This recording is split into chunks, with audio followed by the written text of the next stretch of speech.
Alright, let's dive into this. What if I told you Toyota just made one of the purest sports cars even better? No, they're not stuffing a V8 under the hood or adding a 1000 horsepower electric motor.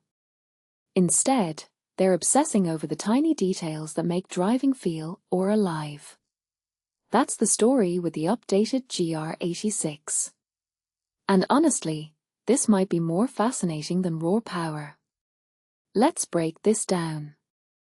Toyota's engineers went full mad scientist on the throttle, steering, and manual shift controls. Why? Because they know the GR86 isn't about straight-line speed, it's about making you feel every ounce of control. I mean, think about it. In an era where cars are becoming self-driving appliances, Toyota's doubling down on the human-machine connection. Isn't that kind of beautiful? It's like they're whispering, hey, remember when driving was supposed to be fun? Now, the EyeSight upgrade. 3 cameras instead of 2. Big deal, right? Well, hold on. This isn't just about adding more sensors. It's about Toyota quietly redefining what driver assistance means in a sports car. See, most brands would use this tech to shove auto braking or lane keeping down your throat. But Toyota? They're expanding the system while keeping it out of the way until you need it. That's the nuance here. They're not building a robot, they're creating a co-pilot for enthusiasts. Pretty clever if you ask me. But here's where things get spicy. The Cup Car Basic now gets an automatic option. Wait, the purist's nightmare? Or a masterstroke? Let me argue both sides. On one hand, manuals are sacred in sports cars. They're the raw, unfiltered way to connect with the machine. But by offering an auto, Toyota is basically saying, we want more people to experience this car.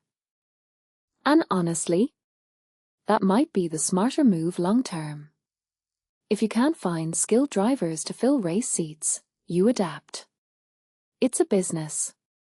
But man, this opens up a can of worms about accessibility versus purity.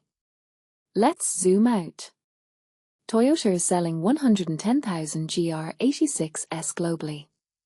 That's not a huge number, but for a niche sports car, that's a quiet victory. It proves there's still a market for cars that prioritize steering feel over screen size.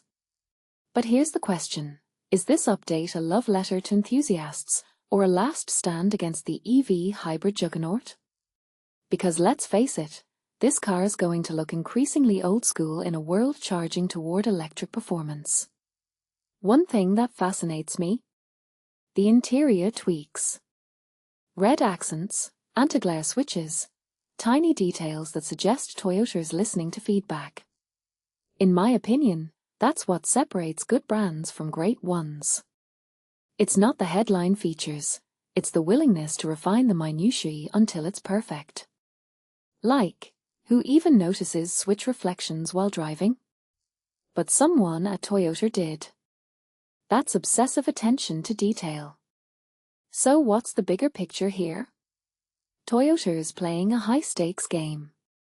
They're investing in driver engagement while the industry races toward autonomy. Is it sustainable? Maybe not forever. But for now, the GR86 feels like a rebellion, a reminder that cars can be tools for joy, not just transportation. And if you're someone who cares about the soul of driving, this update isn't just about specs. It's about keeping a flame alive.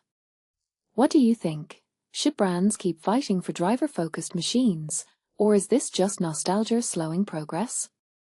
Let's hear it in the comments.